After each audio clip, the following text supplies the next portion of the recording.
An afternoon in a Kyoto tea house. Tonight, we're going somewhere quiet at the edge of a city that has learned, over many centuries, how to be still. Somewhere in Kyoto, past a narrow lane and a low wooden gate, there is a tea house waiting for you. Nobody is expecting anything of you there. No one will ask you to perform, to explain yourself, to hurry.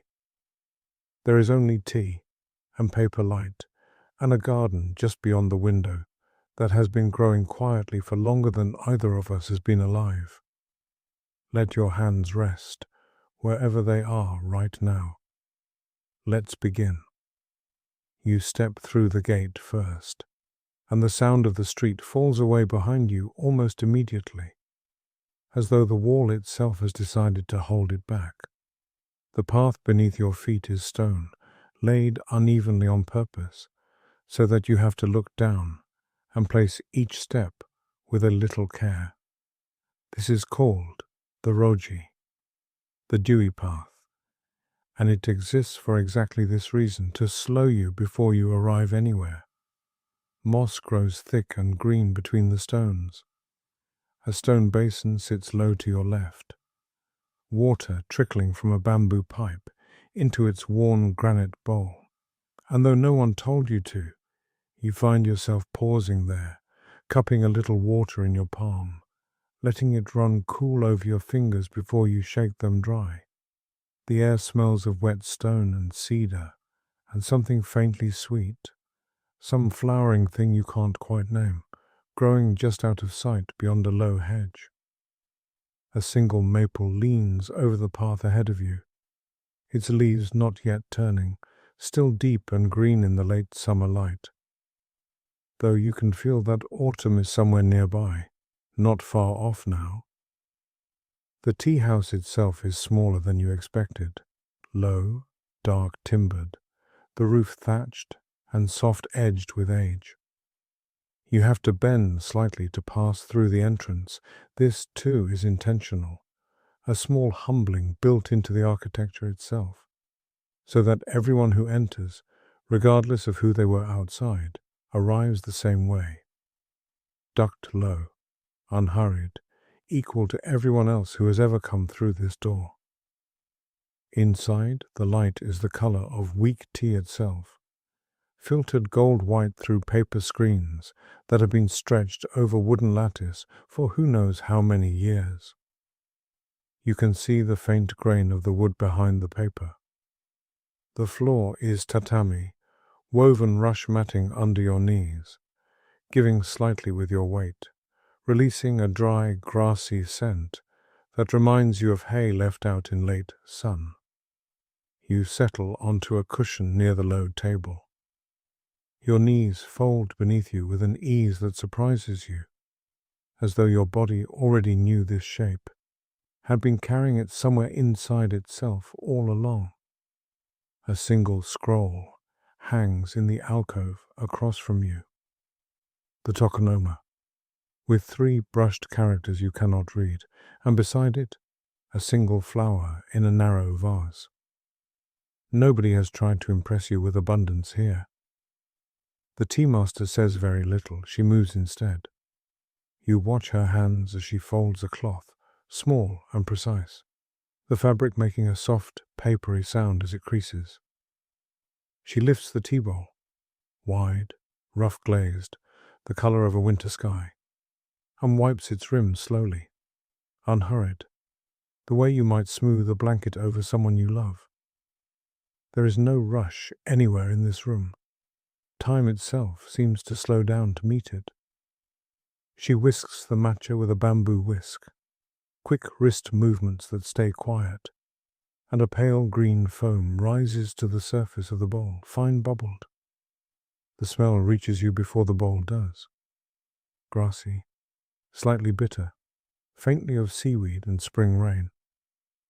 She turns the bowl in her hands once, a small rotation, and places it in front of you with both palms. You lift it the way you were shown, though no one showed you. Not really. You simply know, the way you know how to hold something someone has made carefully for you. The bowl is warm against your palms, heavier than you expected. You turn it slightly, the way she did, and bring it to your lips. The tea is bitter first, and then, underneath that, something almost sweet, something green and alive, like biting into a stem. It coats your tongue, and the warmth of it settles down through your chest and into your stomach. You take a second sip, a third. The bowl empties faster than you meant it to. Beyond the paper screen to your right, someone has left a small gap, just enough to see the garden. You lean, slightly, and look. The garden is not large, a few stones, placed with what looks like carelessness but isn't. A stretch of raked gravel, fine grey lines curving around a single larger rock, like water around a boulder in the stream. Ferns cluster in the shaded corner, dark green and glossy, their fronds trembling faintly, though you can't feel any wind from where you sit. A stone lantern stands half covered in moss, its little window dark, waiting for evening. And somewhere out of sight, water is moving. You can hear it, a thin, bright trickle that never seems to stop. A bird lands on the lantern, small, grey-brown, unbothered by you. It tilts its head, considers the garden the way you are considering it, and then it's gone again, off into the maple branches, leaving only the sound of the water and the faint rustle of leaves settling back into place. The tea master refills your bowl without asking. Asking would only interrupt something the room doesn't need interrupted. You notice, this time, the sound of water heating in the iron kettle over the small charcoal brazier beside her. A low murmur, almost a hum. This kind of kettle is built to sound that way on purpose. What the old tea masters called the sound of wind in pines. Someone, centuries ago, decided that even the boiling of water should be beautiful, should give you something to listen to besides your own thoughts. You find that your thoughts have gone quiet anyway, not silent. You can still feel them moving somewhere behind your eyes, but softer now, further away, like traffic heard from inside a house with good windows. Tomorrow doesn't come to mind. Neither does the version of yourself with a list of things left undone. There's only this, cross-legged on a cushion that is beginning to feel like it was made for exactly your weight, holding a bowl that is cooling slowly in your hands. Outside, the light shifts. Late afternoon has that particular quality in Kyoto. Gold, slanted, moving through the paper screens in long soft rectangles that creep, almost invisibly, across the tatami floor. You watch one rectangle of light travel across a single tatami seam, minute by minute, and you realize you have been sitting here for over an hour without once checking how much time has passed.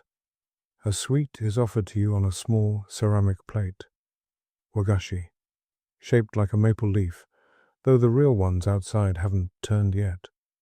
Made of sweet bean paste so smooth it seems sculpted rather than cooked.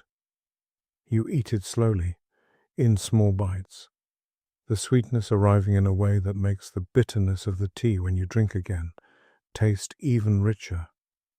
The tea master begins the closing movements now, folding the cloth again, wiping the whisk, setting each object back exactly where it began, as though the whole afternoon were a circle drawing itself closed.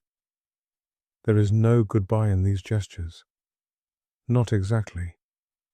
Just a return, everything going back to where it rests. You linger a little longer than you need to. The garden light has gone amber now, the shadows of the maple stretching long across the raked gravel. The stone lantern glowing faintly at its edges where moss catches the last sun. Somewhere, a temple bell sounds, once distant and low, and the sound seems to take a very long time to fade, rolling out over rooftops you cannot see, over the whole quiet city settling into the gold hour before evening. You do not need to leave yet. No one is waiting for the cushion, and nothing is checking the time on your behalf.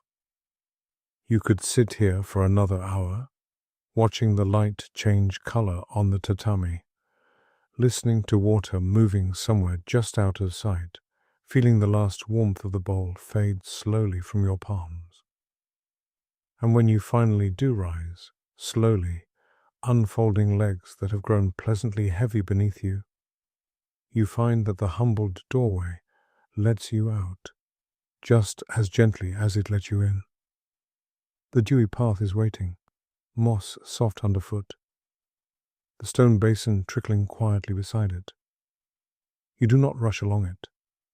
There is nowhere else tonight that needs you more than this stone path did, this garden, this one warm bowl of tea, cooling now, already becoming a memory you can return to whenever you need it. The gate closes softly behind you. The street sounds are still out there somewhere, but they can wait a little longer. Some part of you is still sitting on that cushion, still holding that warmth in your hands. If you're still listening, I think you've probably already left with me somewhere quieter than this room. That's exactly where you're meant to be. Carry a little of that tea house stillness with you into sleep tonight. The paper light, the garden beyond the screen, the sound of water that never needed to hurry anywhere.